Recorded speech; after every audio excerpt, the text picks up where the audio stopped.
Arrancamos. La que se suma en la transmisión que se va dando de este capítulo 20. Los corazones, qué bonitas. Gracias por estar. Sé que es difícil porque a mí también me cuesta. Cuando puedo me conecto y disfruto de la lectura de ustedes. Bueno, arrancamos con el capítulo 20, ya somos 5. Les cuento que no tengo el libro de papel, así que leo de la netbook. Esperemos que vaya todo bien con mi querida netbook, que todos los días le digo gracias y le doy cariño, porque es la que tengo y la que me permite trabajar y también disfrutar de la lectura. Este capítulo, como estamos transitando este libro Ecos del Pasado, es el capítulo número 20, que se llama Lamento. Long Island, colonia de Nueva York, septiembre de 1776. William deseó poder hablar con su padre. No es que quisiera que Lord John ejerciera ninguna influencia, se aseguraba a sí mismo. Claro que no. Solo quería unos consejos prácticos. Pero Lord John había regresado a Inglaterra y William estaba solo. Bueno, no estaba exactamente solo. En esos momentos estaba al frente de un destacamento de soldados que vigilaban un punto de control de aduanas en la frontera de Long Island. Le propinó un brutal manotazo a un mosquito que se había posado en su muñeca y, por una vez, lo aplastó. Desearía poder hacer lo mismo con Clerwell, con el teniente Edward Markham, marqués de Clerwell, también conocido por William y un par de sus amigos más íntimos, como Ned Symington o el Maricón. William se dio otro manotazo en la prominente barbilla al notar una sensación de cosquilleo. Se dio cuenta de que 2 de sus hombres habían desaparecido momentáneamente y se dirigió hacia la carreta que habían estado inspeccionando, gritando sus nombres. Hago una pausita, así sigo saludándolas. Qué lindo que se van sumando. ¿Cómo están? El soldado Welch apareció desde detrás de la carreta como el muñeco de resorte de una caja de sorpresas, con expresión asustada y limpiándose la boca. William se inclinó hacia adelante, le olisqueó el aliento y le dijo escuetamente: «Cargos». «¿Dónde está Launfal?» «En la carreta», concluyendo apresuradamente un trato con su propietario por 3 botellas de brandy de contrabando que el caballero estaba intentando importar ilícitamente. William, ahuyentando malhumorado las hordas de mosquitos devoradoras de hombres que acudían en enjambres desde los pantanos vecinos, arrestó al propietario de la carreta. Llamó a los otros 3 hombres de su destacamento y les mandó escoltar al contrabandista, a Welch y a Launfal hasta donde se encontraba el sargento. Entonces cogió un mosquete y se apostó en medio de la carretera, solo feroz, con una actitud que desafiaba a cualquiera a intentar pasar. Irónicamente, aunque la carretera había estado muy transitada toda la mañana, nadie intentó pasar durante algún tiempo, proporcionándole la ocasión de volver a centrar su mal humor en Clerwell. Heredero de una familia muy influyente, íntimamente relacionada con Lord North, Ned Symington había llegado a Nueva York una semana antes que William y había pasado asimismo a formar parte del Estado Mayor de Howe, donde había anidado cómodamente en los paneles de madera que rodeaban al general, quien, dicho sea en su honor, tendía a parpadear, perplejo, y a mirar con dureza al Maricón, como si se preguntara quién demonios era, y al capitán Pickering, el edecán del general, un hombre presumido y mucho más susceptible a la entusiasta actitud de lameculos de Ned. Como consecuencia, Sin Mentón había estado embolsándose las misiones más apetecibles, acompañando a caballo al general en breves expediciones de exploración, asistiéndolo en reuniones con dignatarios indios y cosas por el estilo, mientras William y otros varios oficiales jóvenes se dedicaban a cambiar papeles de sitio y se morían de aburrimiento sin nada que hacer. Mala pata, después de la libertad y las emociones de las tareas de inteligencia. Podría haber tolerado las restricciones que suponían el hecho de vivir en cuarteles y la burocracia del ejército. Su padre lo había educado cuidadosamente en la necesidad de actuar con templanza en circunstancias difíciles, soportar el aburrimiento, saber manejar a los imbéciles y en el arte de la cortesía glacial como arma. No obstante, alguien que carecía de la fuerza de carácter de William había sufrido un día una crisis nerviosa, incapaz de resistir las posibilidades de escarnio que sugería la contemplación del perfil de Ned, había dibujado una caricatura del capitán Pickering en los pantalones bajados hasta los tobillos, aleccionando a los oficiales más jóvenes e ignorando aparentemente al maricón que surgía con la cabeza por delante y una sonrisa burlona del culo de Pickering. El autor del divertido dibujo no había sido William, aunque deseaba haberlo hecho él, pero el propio Ned lo había descubierto riéndose de él, tras lo cual, con una rara muestra de hombría, le había propinado un puñetazo en la nariz. Durante la pelea resultante, los oficiales jóvenes habían desalojado sus dependencias y habían roto unos cuantos muebles sin importancia. Y como consecuencia de ello, William había tenido que presentarse goteando sangre en la pechera de su camisa ante un capitán Pickering de fría mirada mientras la grosera caricatura se exhibía acusadora sobre el escritorio. Por supuesto, William había negado la autoría del dibujo, pero se había negado a identificar al artista. Había utilizado la estrategia de la cortesía glacial, que había surtido el efecto de que Pickering no había mandado a William a la estacada, tan solo a Long Island.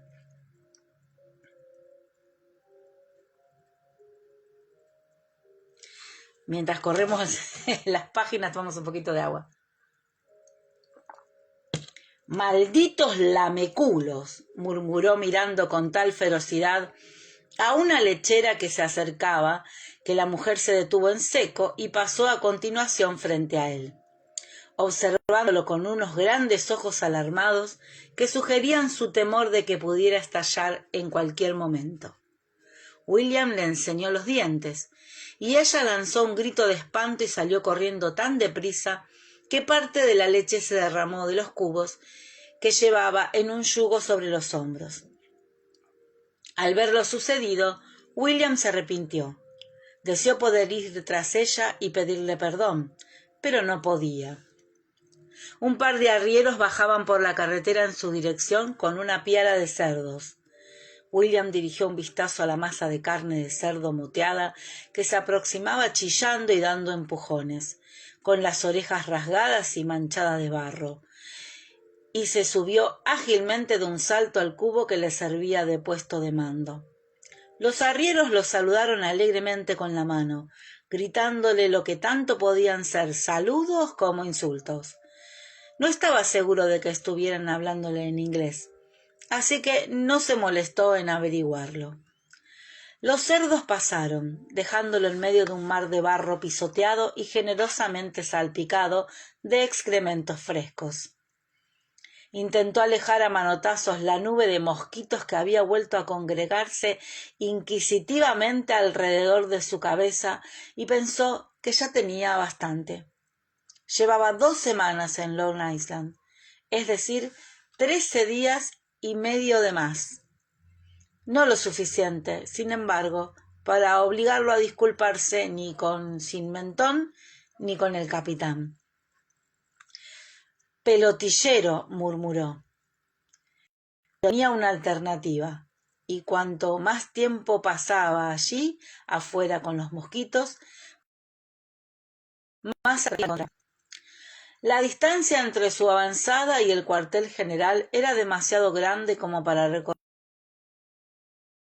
dos áreas. Por eso lo habían alojado temporalmente en casa de un hombre llamado Culper y de sus dos hermanas. Culper no estaba precisamente encantado. Le latía el ojo izquierdo cada vez que veía a William. Pero las dos señoras mayores le tenían gran aprecio y él les devolvía el favor siempre que podía, llevándoles algún que otro jamón o unos metros de batista confiscados. La noche anterior se había presentado con un pedazo de panceta de la buena y la señora tenía una visita. «Está fumando fuera en el jardín», dijo, señalando con la cabeza tocada con una cofia hacia un lado de la casa. «Me temo que mi hermana no le ha dejado fumar dentro. Esperaba encontrarse a uno de sus amigos, venido a hacerle compañía, o quizá con la noticia de un perdón oficial que los llevaría de vuelta del exilio. En cambio, halló al capitán Richardson, pipa en mano, observando pensativo cómo el gallo mataba a una gallina.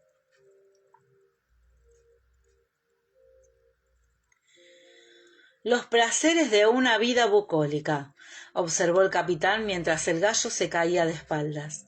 El animal se puso en pie y cacareó, desmelenado y triunfante, mientras la gallina se sacudía para arreglarse las plumas y volvía a picotear el suelo como si tal cosa. «Qué intranquilo es esto, ¿verdad?» «Oh, sí», respondió William. «Su seguro servidor, señor». En realidad no era nada tranquilo. La señorita Bella Culper tenía media docena de cabras que balaban día y noche, aunque la mujer le aseguraba a William que servían para mantener a los ladrones alejados del granero de maíz. En ese preciso momento, una de dichas criaturas lanzó un salvaje balido desde su corral, haciendo que el capitán Richardson dejara caer la bolsa de tabaco. Unas cuantas cabras más empezaron a soltar fuertes «¡Bé!», como mofándose. William se inclinó y recogió la bolsa, manteniendo el rostro diplomáticamente inexpresivo, aunque el corazón le latía con fuerza. Richardson no había ido hasta Long Island solo para pasar el rato. «Dios mío», murmuró Richardson, lanzándoles una mirada a las cabras. Meneó la cabeza e hizo un gesto en dirección a la carreta. «¿Quiere dar un pequeño paseo conmigo, teniente?» William asintió de buena gana. «He oído acerca de su actual situación», sonrió Richardson. «Hablaré con el capitán Pickering si quiere». «Muy amable por su parte», repuso William, «pero me temo que no puedo pedir perdón por algo que no he hecho». Richardson agitó la pipa, haciendo caso omiso de sus palabras. «Pickering tiene mal genio, pero no es rencoroso. Me ocuparé de ello». «Gracias, señor». «¿Y qué quiere usted a cambio?», se preguntó William. «Hay un tal capitán Randall Isaacs», dijo Richardson, en tono despreocupado, «que viajará este mes a Canadá, donde tiene ciertos asuntos militares de que ocuparse. Sin embargo, mientras esté allí, es posible que se reúna con cierta persona que podría proporcionarle al ejército una información muy valiosa. No obstante, tengo razones para suponer que dicha persona habla poco inglés, y el capitán Randall Isaacs, por desgracia, poco francés.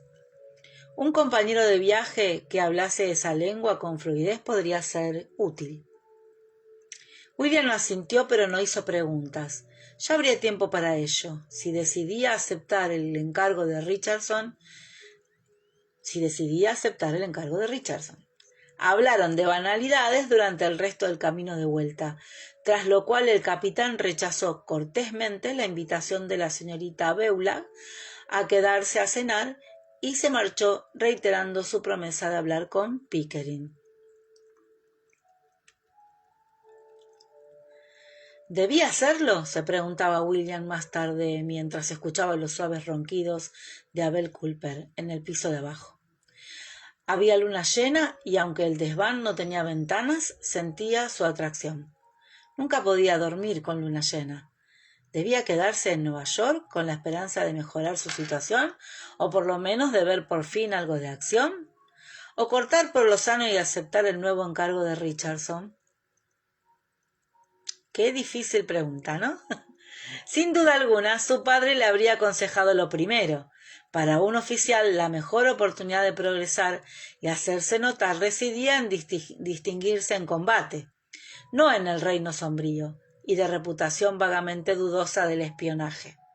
Sin embargo, la rutina y las restricciones del ejército le resultaban más bien molestas después de sus semanas de libertad. Y, además, sabía que había sido útil. ¿Qué podía aportar un teniente sepultado bajo el peso aplastante de los rangos, que encima tal vez al mando de sus propias compañías, pero obligado a pesar de todo a obedecer órdenes sin poder actuar jamás según le dictara su propio criterio? No, el techo, apenas visibles un palmo por encima de su rostro, pensando qué tendría que decir sus tíos de menor graduación. Pero el tío Hal era mucho más que un simple militar de carrera. Se preocupaba apasionadamente por su regimiento, por su bienestar, por su honor, por los hombres que tenía a sus órdenes. En realidad, William no había pensado en su propia carrera, en el ejército más allá del futuro inmediato. La campaña americana no duraría mucho, ¿y después qué? Era rico, o lo sería cuando alcanzara la mayoría de edad, y no le faltaba mucho para ello. Aunque esa circunstancia parecía uno de esos cuadros que tanto le gustaban a su padre, con una perspectiva que se iba desvaneciendo y concentraba la vista en un infinito imposible. Pero cuando tuviera dinero, podría comprar un cargo mejor donde quisiera, tal vez una capitanía en los lanceros, que se hubiera distinguido en Nueva York o no tendría ninguna importancia. Su padre, ahora William casi lo oía hablar, por lo que se cubrió la cara con la almohada con el fin de sofocar su voz. Le diría que, a menudo, la reputación dependía de acciones sin importancia, de decisiones tomadas con honor y responsabilidad, no del enorme drama de las batallas heroicas. A William la responsabilidad cotidiana no le interesaba, pero hacía demasiado calor para seguir bajo la almohada, así que la tiró al suelo con un gruñido de irritación. «No», le dijo a Lord John en voz alta, «me voy a Canadá», y volvió a dejarse caer en su cama húmeda y llena de bultos, cerrando los ojos y los oídos a cualquier otro consejo sensato. Una semana después, las noches se habían vuelto lo bastante frescas como para hacer que William agradeciera la chimenea de la señorita Beulah y su estofado de ostras, y a Dios gracias, lo bastante frías como para ahuyentar a los condenados mosquitos. No obstante, los días eran aún considerablemente calurosos, y a William casi le pareció un placer que mandaran a su destacamento a peinar la costa en busca de un presunto alijo de contrabando que había llegado a oídos del capitán Hanks. ¿Un alijo de qué?, inquirió Perkins con la boca colgando medio abierta, como de costumbre. De langostas, respondió William con impertinencia, pero se contuvo al ver la expresión confusa de Perkins. No lo sé, aunque probablemente lo reconozca usted cuando lo vea. Aún así, no se lo beba. Venga a buscarme. Los barcos de los contrabandistas llevaban casi todo a Long Island, pero las probabilidades de que el presente rumor en relación con un alijo de ropa de cama o cajas de vajilla holandesa fuera cierto eran pequeñas. Tal vez se tratara de brandy, tal vez de cerveza, pero casi con toda seguridad de algo bebible. El contrabando de licor era con mucho el más rentable. William dividió a los hombres por parejas y los envió a registrar la playa. observándolos hasta que se hallaron a una distancia prudencial antes de dejar escapar un profundo suspiro y apoyarse contra un árbol.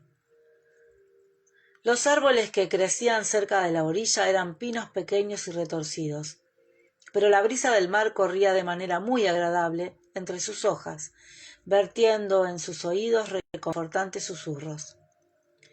Volvió a suspirar, esta vez de placer, recordando cuánto le gustaba la soledad. No había estado solo en todo un mes. Sin embargo, si aceptaba la oferta de Richardson, bueno, estaría Randall Isaacs, por supuesto, pero aún así, semanas viajando, libre de las restricciones del deber y de la rutina del ejército. Silencio para pensar, lejos de Perkins. Se preguntó distraídamente si podría colarse en las dependencias de los oficiales jóvenes y molerle los huesos a Sin Mentón antes de desaparecer, como un piel roja. ¿Debería ponerse un disfraz? No, si esperaba a que hubiera anochecido, decidió.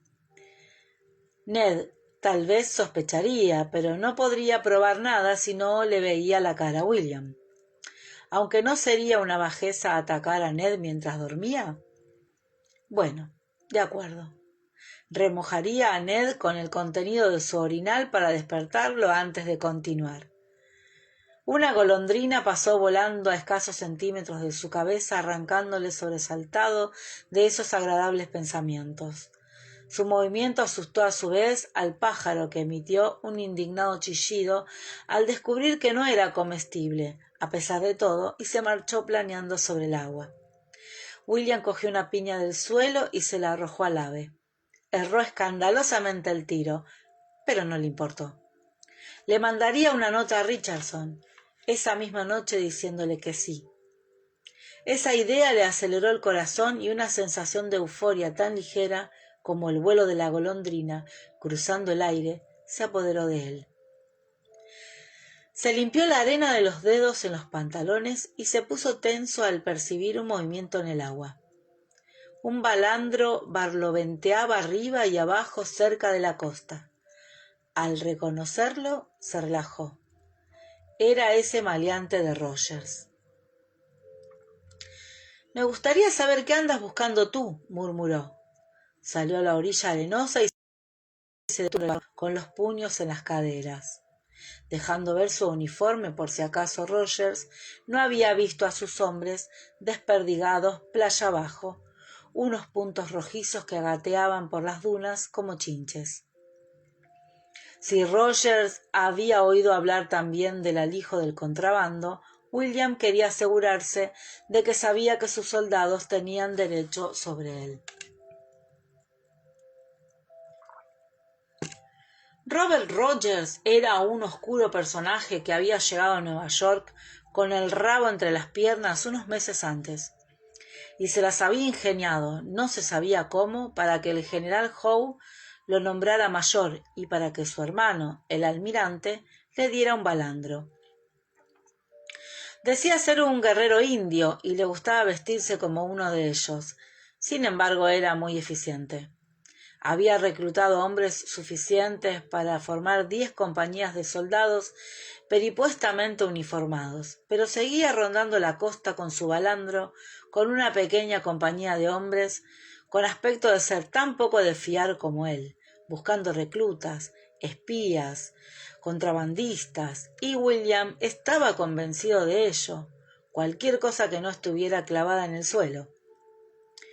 El balandro se acercó un poco más a la orilla, y William vio a Rogers en el puente, un hombre de piel oscura, de unos 50 años de edad, con la piel ajada y llena de costurones, y un feo bulto en la frente. Pero éste divisó a William y lo saludó afablemente con un gesto. Él levantó cortésmente la mano a modo de respuesta. Si sus hombres encontraban algo, tal vez necesitaría que Rogers llevase el botín de vuelta a Nueva York, acompañado de un guardián para impedir que desapareciera en route. Corrían muchas historias acerca de Rogers, algunas claramente difundidas por él mismo, pero hasta donde William sabía, su mérito fundamental era haber intentado presentarle sus respetos en algún momento al general Washington, quien no solo declinó recibirlo, sino que además lo había echado sin ceremonias del campamento de los Continentales y le había negado en lo sucedido la entrada. William consideraba este hecho una prueba de buen juicio por parte de los virginianos. ¿Y ahora qué? El balandro había arriado velas y se acercaba a un pequeño bote. Era Rogers, que remaba solo. William desconfió de inmediato, no obstante se metió en el agua y asió la borda del barco, ayudando a Rogers a arrastrarlo hasta la arena. «Bien hecho, teniente», Rogers le sonrió, con la boca mellada pero seguro de sí mismo. William lo saludó escueto y formalmente. «Mayor, ¿no estarán sus muchachos buscando por casualidad un alijo de vino francés?» «Maldición, ya lo ha encontrado. Oímos hablar de actividades de contrabando en los alrededores», repuso William con sequedad. «Estamos investigando». Claro, aprobó Roger amistosamente. ¿Quiere ahorrarse un poco de tiempo? Pruebe en dirección contraria. Se volvió, señalando con la barbilla hacia un grupo destartalado de chozas de pescadores a medio kilómetro de distancia. Ya lo hemos hecho, lo interrumpió William. Está enterrado en la arena detrás de las casuchas, concluyó Rogers, ignorando la interrupción. «Le estoy muy agradecido, mayor», dijo William, con toda la cordialidad de que fue capaz. «Vi a dos tipos enterrando la casa de Rogers, pero no creo que hayan venido a buscarlo aún». «Veo que está usted vigilando esta franja de costa», observó William. «¿Busca algo en particular, señor?», añadió. Rogers sonrió. «Ya que lo menciona, señor, así es. Hay un tipo merodeando por aquí y haciendo preguntas odiosamente indiscretas, y me gustaría muchísimo hablar con él, si usted o uno de sus hombres lo localizaran». «Descuide, señor. ¿Sabe su nombre o qué aspecto tiene?» «Ambas cosas, da la casualidad», contestó Rogers al punto. «Es un hombre alto, con cicatrices por toda la cara causadas por una explosión de pólvora. Si lo viera, lo reconocería. Es un rebelde de una familia rebelde de Connecticut. Se llama Hale». William experimentó una sacudida en el estómago. «Ah, ¿lo ha visto?» Rogers hablaba con suavidad, pero la mirada de sus ojos oscuros se había aguzado. William sintió una profunda preocupación al ver que su rostro traslucía tan claramente sus emociones, pero asintió con la cabeza. «Pasó ayer por el puesto de aduanas. Un hombre muy locuaz», añadió, intentando recordar sus rasgos. Se había fijado en las cicatrices, unos pálidos verdugones que moteaban su frente y sus mejillas. Estaba nervioso, sudaba y le temblaba la voz. El soldado que le dio el alto creyó que llevaba tabaco o algo escondido, pero le hizo volver los bolsillos del revés y no llevaba nada de contrabando. William cerró los ojos, frunciendo el ceño mientras se esforzaba por recordar. «Tenía documentos. Yo los vi». Los había visto, en efecto, pero no había tenido ocasión de examinarlos personalmente, ya que estaba ocupado con un comerciante que llevaba un carro cargado de quesos, destinados, según le había dicho, al comisario británico. Cuando hubo terminado con él, a aquel hombre ya lo habían autorizado a marchar. El hombre que habló con él, Rogers miraba playa abajo con los ojos entornados en dirección a los inconstantes buscadores que se distinguían a lo lejos. «¿Quién es?» «Un soldado raso llamado Hudson».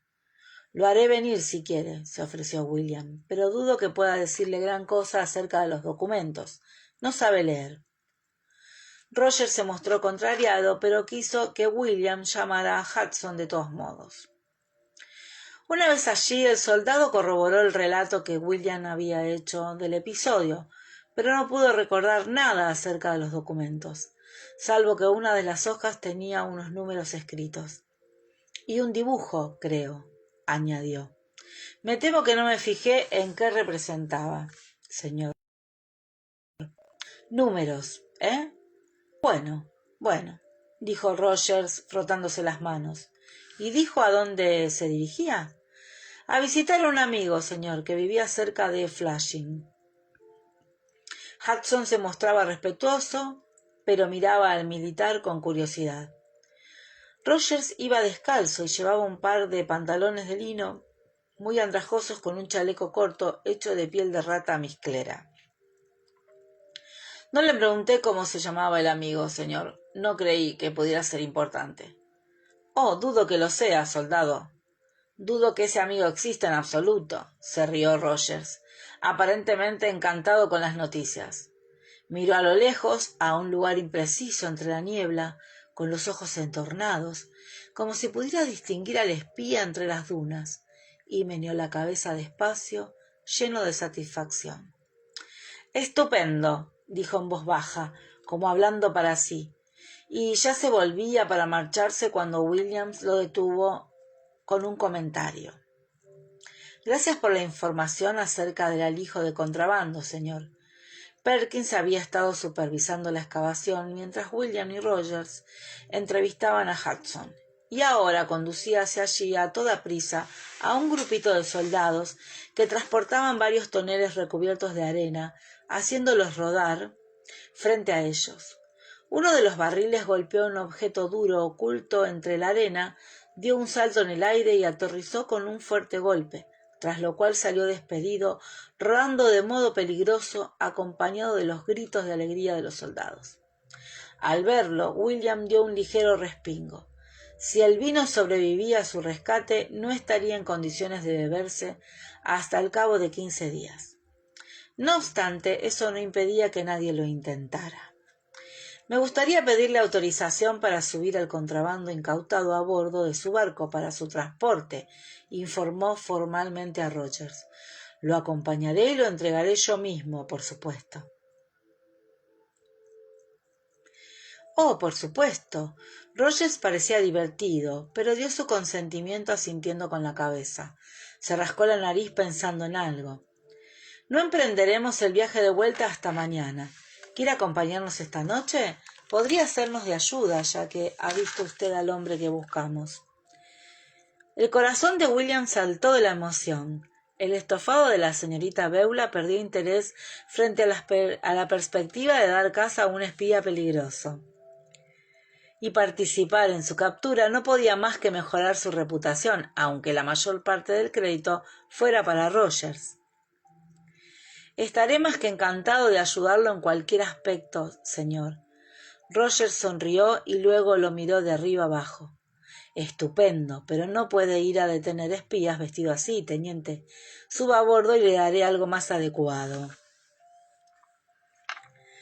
William resultó medir 12 centímetros más que el más alto de los miembros de la tripulación de Rogers, así que acabó incómodamente ataviado con una larga camisa de bastolino. Dejó los faldones por fuera por necesidad para que no se notara que llevaba los botones superiores de la bragueta desabrochados, y unos pantalones de lona que amenazaban con castrarlo si realizaba algún movimiento súbito. Por supuesto no podía abrocharse las hebillas, así que decidió imitar a Rogers e ir descalzo en lugar de sufrir la humillación de llevar unas medias de rayas que le dejaban al aire las rodillas y 10 centímetros de tibia peluda entre la parte superior de las mismas y los pantalones. El balandro navegó hasta Flushing, donde Rogers, William y 4 hombres más desembarcaron. Rogers tenía allí una oficina de reclutamiento informal en la trastienda del establecimiento de un comerciante situado en la calle mayor del pueblo. Desapareció momentáneamente en el interior del local y regresó con la agradable noticia de que a Hale lo habían visto en Flushing y que, por tanto, era probable que se detuviera en una de las 2 tabernas que había en Elmsford, a 3 o 4 kilómetros del pueblo.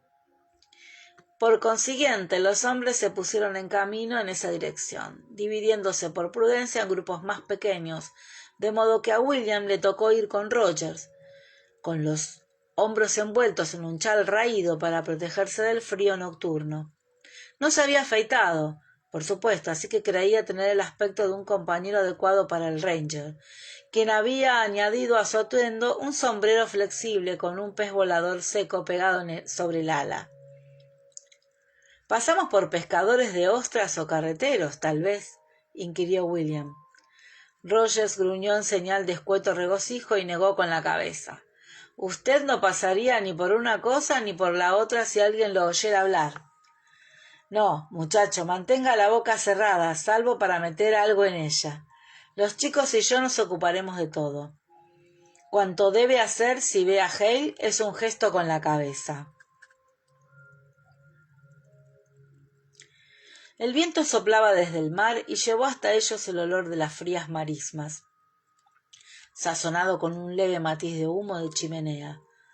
No había aún ninguna casa a la vista, y el paisaje que había en torno a ellos, cada vez más confuso, era desolador.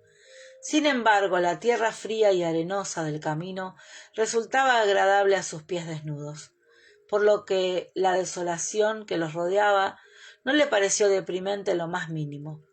Estaba demasiado impaciente pensando en lo que le esperaba.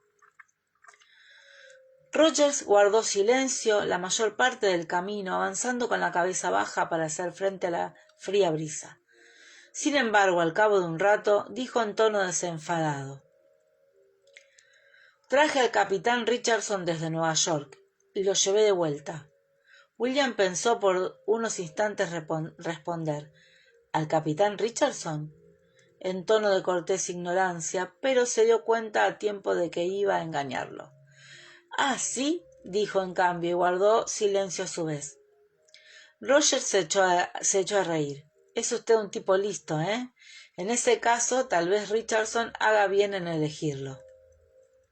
«¿Le dijo que me había elegido para algo?» «Buen chico. Nunca hay que dar nada gratis, aunque a veces vale la pena engrasar un poco los engranajes». «No, Richardson es un pájaro listo. No me dijo ni una palabra sobre usted, pero yo sé quién es y lo que hace, y sé dónde lo dejé. No iba a visitar a los Culper, se los garantizo». William emitió un gutural de interés. Estaba claro que Rogers quería decirle algo. Que lo dijera, pues. «¿Cuántos años tiene, muchacho?» 19, respondió William con aspereza. ¿Por qué? Rogers se encogió de hombros. Ahora su silueta no era más que una sombra entre las muchas que se perfilaban en la creciente oscuridad.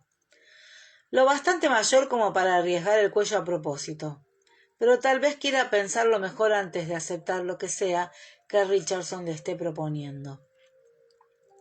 Asumiendo que realmente me haya sugerido algo, de nuevo, ¿por qué? Rogers lo tocó en la espalda, apremiándolo para que siguiera andando. «Está usted a punto de verlo por sí mismo, muchacho. Venga».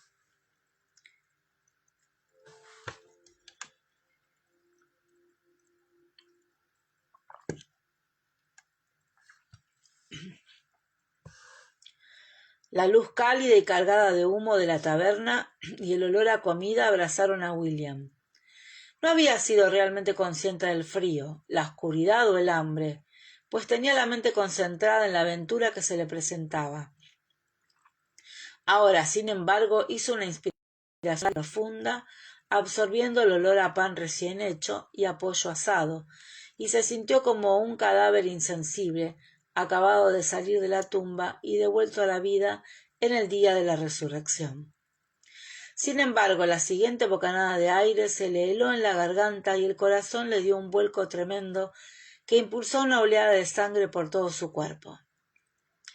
Rogers, a su lado, dejó escapar un ronco sonido gutural de advertencia y miró a su alrededor con la actitud desenfadada mientras lo guiaba hacia una mesa. El hombre, el espía, se hallaba sentado cerca del fuego, comiendo pollo y charlando con un par de granjeros. La mayoría de los clientes de la taberna habían vuelto los ojos hacia la puerta al aparecer los recién llegados. Más de uno de ellos había mirado a William con sorpresa, pero el espía estaba tan absorto en su comida y la conversación que ni siquiera levantó la vista. William no se había fijado mucho en él la primera vez, pero lo habría reconocido de inmediato. No era tan alto como él, pero sí varios centímetros más alto que la media, y tenía un aspecto chocante, con un cabello rubio ceniza y una frente ancha que exhibía las brillantes cicatrices causadas por el accidente con la pólvora que Rogers le había comentado. Llevaba un sombrero redondo de ala ancha, que había dejado sobre la mesa junto a su plato, y un traje marrón muy corriente. No llevaba uniforme. William tragó abundante saliva a causa del hambre que tenía y del olor a comida. Rogers se sentó a la mesa de al lado, indicándole a William por señas que se sentara en un taburete frente a él, y arqueó las cejas inquisitivo. William asintió en silencio, pero no volvió a mirar a Hale. El tabernero les llevó comida y cerveza, y William se consagró a comer, contento de no tener que hablar. Hale, por su parte, se mostraba relajado y hablador, y les estaba contando a sus compañeros que era maestro de holandés en Nueva York. Pero la situación es tan inestable, decía meneando la cabeza, que la mayoría de mis alumnos se han marchado. Han huido con sus familias a refugiarse con parientes en Connecticut o Nueva Jersey. Me imagino que aquí la situación será parecida o quizás peor, ¿no? Uno de los hombres de su mesa meramente gruñó, pero el otro dejó escapar un resoplido, produciendo un sonido desdeñoso y burlón. Podríamos decir que sí. Estos malditos soldados ingleses se llevan todo lo que no haya sido enterrado. Que seas Tory, Whig o rebelde no supone ninguna diferencia para estos bastardos avariciosos. Dices una palabra de protesta en la cabeza o te arrastran hasta la estacada para tenerlo más fácil.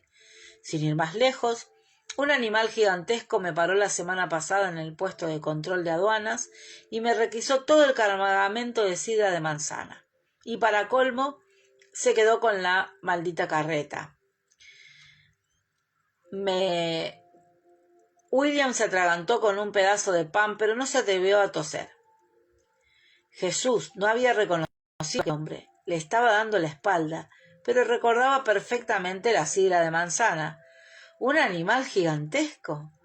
Alargó el brazo para coger su cerveza y tomó un trago, intentando desalojar el pedazo de pan.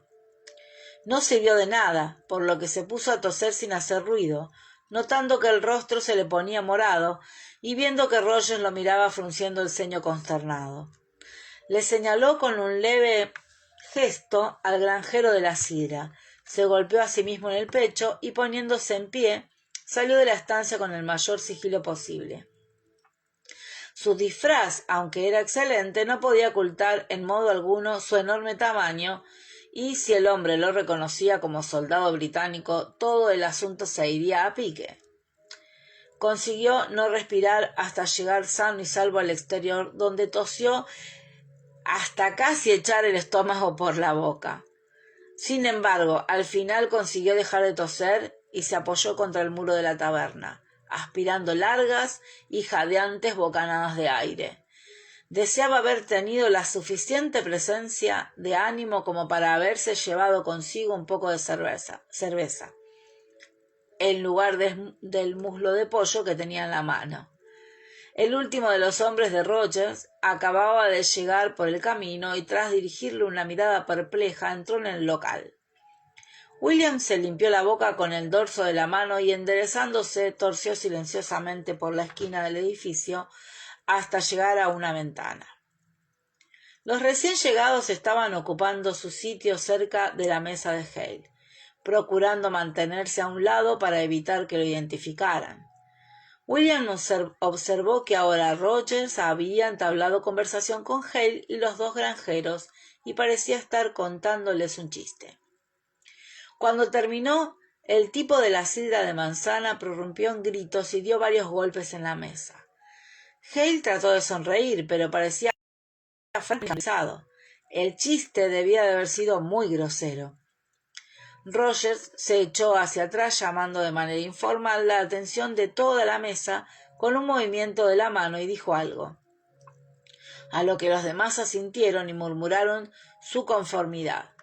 A continuación se inclinó hacia adelante con decisión para preguntarle algo a Hale. William solo podía oír fragmentos de la conversación por encima del ruido general de la taberna y el silbido del frío viento en sus oídos. Por cuanto alcanzaba a comprender, Rogers estaba declarando ser un rebelde, mientras sus propios hombres asentían, corroborándolo desde su mesa, acercándose más para formar un núcleo reservado de conversación alrededor de Hale. Este parecía atento, excitado y muy impaciente. Podría muy bien haber sido un maestro de escuela, pensó William, aunque Rogers había mencionado que era capitán del ejército continental. William negó la cabeza. Hale no parecía en absoluto un soldado, pero al mismo tiempo tampoco parecía un espía. Llamaba la atención por su aspecto bastante atractivo, su cara llena de cicatrices, su altura. William sintió un pequeño nudo frío en la boca del estómago. ¡Santo Dios! ¿Era a eso a lo que Rogers se refería cuando decía que William iba a tener que andarse con cuidado con algo referente a las tareas que le encomendara el capitán Richardson y que se daría cuenta de ello por sí mismo en la misma noche? Esa misma noche. William estaba bastante acostumbrado tanto a su estatura como a las respuestas mecánicas de la gente al advertirla. Le gustaba mucho que lo admiraran por ello, pero mientras realizaba su primera misión para el capitán Richardson, no se le había ocurrido nunca ni por un instante que la gente pudiera recordarlo o describirlo con gran facilidad por su causa. Animal gigantesco. No era ningún cumplido, pero sí era inconfundible. Con incredulidad oyó a Hale no solo revelar su propio nombre y el hecho de simpatizar con los rebeldes, sino también revelar que estaba haciendo pesquisas en relación con la fuerza de la presencia británica. Tras lo que preguntó impetuosamente a los tipos con los que estaba hablando si habían visto casacas rojas en los alrededores. William se quedó tan asombrado de su temeridad que pegó el ojo al borde del marco de la ventana justo a tiempo de ver a Rogers mirar a su alrededor con exagerada cautela antes de inclinarse hacia adelante en actitud confidencial, darle a Hale una palmadita en el antebrazo y decir: «Bueno, señor, sí que los he visto, pero debería tener más cuidado con lo que dice en un lugar público. Podría oírlo cualquiera». «Bah», respondió Hale, riendo, «aquí estoy entre amigos. ¿No acabamos de brindar todos por el general Washington y la ruina del rey?» Más tranquilo, pero aún entusiasmado, empujó su sombrero a un lado y le hizo señas al tabernero para que les llevara más cerveza.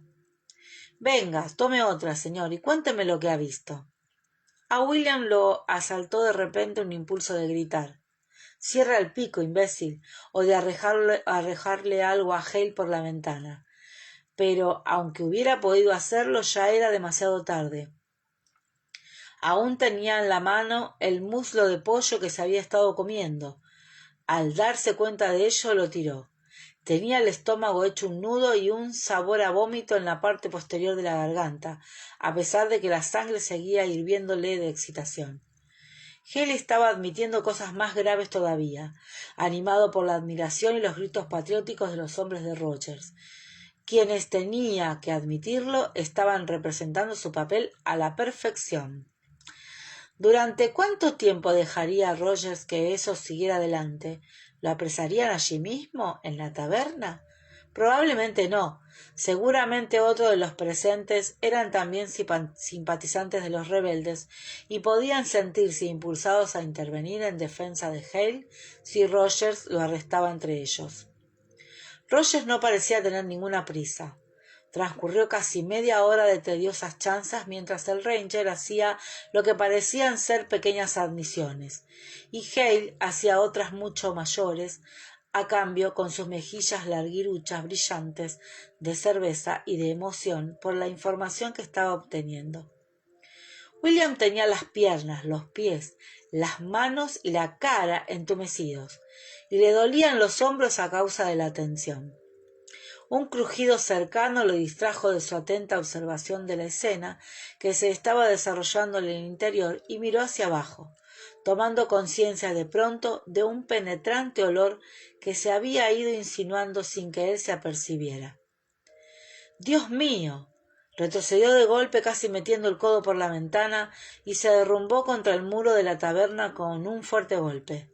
La mofeta, al ver interrumpido su disfrute del muslo de pollo desechado, levantó al instante la cola, al tiempo que la raya blanca hacía evidente el movimiento. William se quedó paralizado. —¿Qué ha sido eso?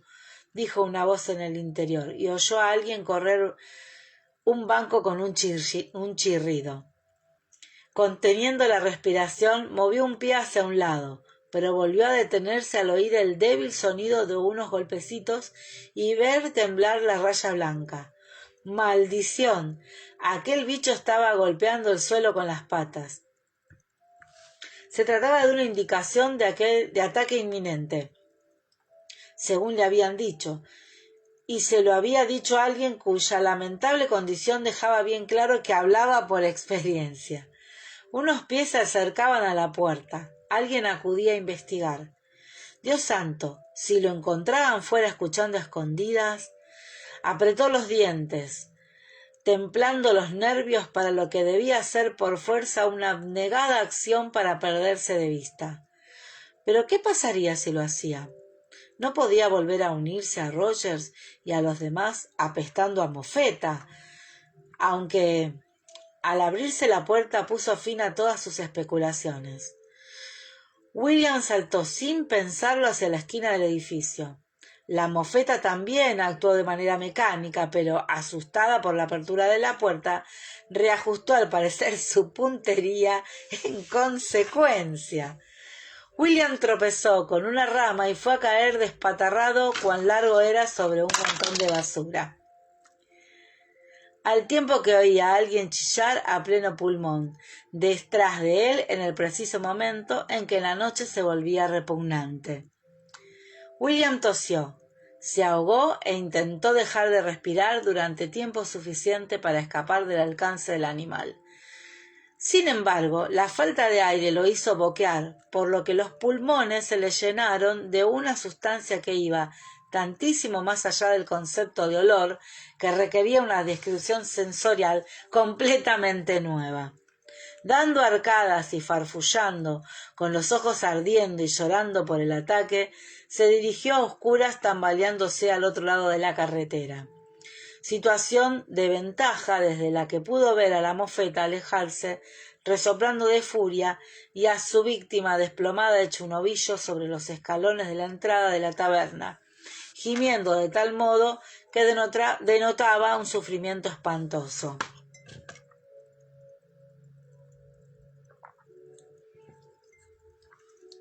William esperaba que no se tratara de Hale, aparte de las dificultades prácticas que suponía arrestar y transportar a un hombre tras sufrir un ataque semejante. Uno se veía impulsado a pensar, por una mera cuestión de humanidad, que colgar a la víctima sería como echar sal en la herida. No era Hale. Vio el caballo rubio ceniza brillar bajo la luz de las antorchas, vio el cabello rubio ceniza brillar bajo la luz de las antorchas entre las cabezas, que se asomaban curiosas, pero volvían a retirarse apresuradamente al interior. Desde donde se encontraba oyó unas voces comentar cómo era mejor proceder. Decidieron que necesitaban vinagre y en grandes cantidades. Ahora la víctima estaba lo bastante recuperada como para reptar hasta los arbustos, desde donde prosiguieron los ruidos de violentas arcadas. Eso, añadido al ofensivo olor que aún impregnaba la atmósfera, hizo que muchos otros caballeros vomitaran también, y William sintió que su propia garganta hacía esfuerzos para devolver, aunque logró contenerse apretando fuertemente la nariz con los dedos. Cuando los amigos de la víctima se lo vieron llevado de allí, conduciendo por el camino como a una vaca, pues nadie quería tocarlo, y la taberna hubo quedado vacía, ya que a nadie le quedaban ganas de comer ni beber en semejante ambiente, estaba casi congelado, aunque gracias a Dios bien ventilado. Oyó maldecir al tabernero en voz baja mientras se estiraba para bajar la antorcha que ardía junto al letrero colgante y la sumergía chisporroteando en el barril de agua de lluvia. Hale dio las buenas noches a todos con su educada e inconfundible voz en la oscuridad y siguió camino en dirección a Flushing, donde sin lugar a dudas tenía intención de procurarse una cama. Rogers, William lo reconoció por el chaleco de pieles, identificable incluso a la luz de las estrellas, se demoró cerca de la carretera, reuniendo en silencio a sus hombres en torno a él, mientras la multitud se dispersaba. William no se aventuró a unirse a ellos hasta que todo el mundo se hubo perdido de vista. —¿Sí? —dijo Rogers al verlo. —Todos presentes, pues. Vámonos. Y se marcharon, avanzando juntos por la carretera en silencio, siguiendo resueltos los pasos de su inconsciente presa. Vieron las llamas desde el agua. La ciudad se estaba quemando, sobre todo el distrito próximo al East River, pero soplaba viento y el fuego se estaba propagando. Los hombres de Rogers especulaban excitados. ¿Habrían incendiado la ciudad los simpatizantes de los rebeldes? —Es igualmente probable que haya sido obra de unos soldados borrachos —repuso Rogers en tono serio y templado. William se sentía desasosegado viendo el resplandor rojo en el cielo. El prisionero guardaba silencio. Encontraron al general Howe, por fin, en su cuartel general de Beekman House, fuera de la ciudad, con los ojos enrojecidos a causa del humo, la falta de sueño y una rabia enterrada en lo más hondo. Llamó a Rogers y al prisionero a la biblioteca, donde tenía su despacho, y tras una breve y atónita mirada al atuendo de William, mandó a este último a la cama. Fortnum se encontraba en el desván, observando arder la ciudad por la ventana. No podía hacerse nada al respecto. William se apostó junto a él. Se sentía extrañamente vacío, como irreal, helado, aunque el suelo estaba caliente bajo sus pies descalzos. De vez en cuando las llamas daban con algo particularmente inflamable. Surgía un puntual surtidor de chispas, pero desde tan lejos no había realmente mucho que ver, aparte del reflejo color sangre en el cielo. —¿Nos echarán la culpa a nosotros, sabes? —manifestó Fortnum al cabo de un rato. Al día siguiente, a mediodía, el aire seguía lleno de humo. William no podía apartar los ojos de las manos de Hale. Había apretado, las había llevado a la espalda sin protestar. Ahora se agarraba los dedos con tanta fuerza que los nudillos se le habían puesto blancos. Sin duda, aunque la mente se hubiera resignado, la carne protestaba, pensó William. Su propia carne protestaba solo por estar allí. La piel se le crispaba como la de un caballo plagado de moscas. Tenía calambres en el estómago y se le había soltado la tripa en horrible simpatía. Había oído decir que a los colgados se les soltaban los intestinos. ¿Le sucedería lo mismo a Hale? Se sonrojó al pensarlo y dirigió los ojos al suelo. Unas voces le hicieron levantar la vista. El capitán Moore acababa de preguntarle a Hale si deseaba hacer algún comentario. Hale negó con la cabeza. Evidentemente le habían preparado para ello. William pensó que también a él deberían haberlo preparado para algo así. Hale se había pasado las 2 últimas horas en la tienda del capitán Moore, escribiendo notas para que se las entregaran a su familia, mientras los hombres reunidos para la apresurada ejecución esperaban agitándose impacientes. No estaba en absoluto preparado. ¿Por qué era diferente esa vez? Había visto morir a otros hombres, a algunos de manera horrible, pero esa cortesía preliminar, esa formalidad, esa urbanidad obscena, todo desenvuelto con el conocimiento seguro de una muerte inminente y vergonzosa, la premeditación, la terrible premeditación. Eso era. Por fin, le murmuró Clerwell al oído. Acabemos de una maldita vez. Me muero de hambre. Un joven negro llamado Billy Richmond, un soldado raso a quien William había conocido por casualidad, había recibido orden de subirse a la escalerilla para atar la cuerda al árbol. Bajó y le hizo al oficial una seña con la cabeza. Ahora Hale se encaramaba a la escalerilla, mientras el sargento mayor lo ayudaba a mantener el equilibrio. Tenía el lazo corredizo alrededor del cuello, una gruesa cuerda que parecía nueva.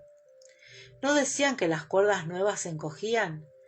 Pero la escalerilla era alta. William sudaba como un cerdo, a pesar de que hacía un poco de fresco. No debía ni cerrar los ojos ni apartar la mirada. No mientras Clerwell estuviera observándolo. Apretó los músculos de la garganta y volvió a concentrarse en las manos de Hale. Aunque su rostro estaba sereno, sus dedos se contraían, impotentes, e iban dejando leves marcas húmedas en el faldón de su abrigo. Un gruñido de fatiga y el sonido de algo que rechinaba. Retiraron la escalerilla y Hale emitió un sobrecogedor «hoff» al caer. Ya fuera porque la cuerda era nueva, ya por otro motivo, su cuello no se rompió limpiamente. Había rechazado la capucha, de modo que los espectadores se vieron obligados a verle la cara durante el cuarto de hora que tardó en morir. William reprimió un impulso irresistible de echarse a reír de puros nervios, al ver los pálidos ojos azules abultarse hasta el punto de casi reventar, la lengua colgando por fuera de su boca. Asombrado, parecía estar asombrado. Solo había un grupito de hombres reunidos para presenciar la ejecución. Vio a Richardson algo alejado observando con una expresión de lejano ensimismamiento, como dándose cuenta de que estaba observándolo. Richardson le dirigió una mirada penetrante. William apartó la vista.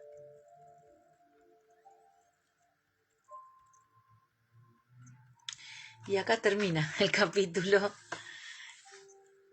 Ahí está. Espero les haya gustado. Creo que leí en una hora. Yo leí muy rápido, me parece. A veces la tensión, ¿no?, hace que uno lea medio rápido. Por ahí, tiempo de radio, acostumbrada a que uno tiene que a veces apurar por los tiempos de radio, los tiempos televisivos. Televisión no hago, pero es así, nunca hice radio alguna vez. Lindo capítulo, lindo conocer la vida ya de William, ¿no? Y todo este momento bastante importante en la historia de los Estados Unidos y en la historia de las revoluciones, porque es una de las primeras, ¿no?, revoluciones que después van a seguir las revoluciones en el resto de Latinoamérica, una de las que inicia todo este proceso. Bueno, espero les haya gustado la lectura. Quedé con poca voz. Gracias por acompañarme y espero que sigamos leyendo y sigamos creciendo. No, gracias a ustedes por estar acá. Bueno,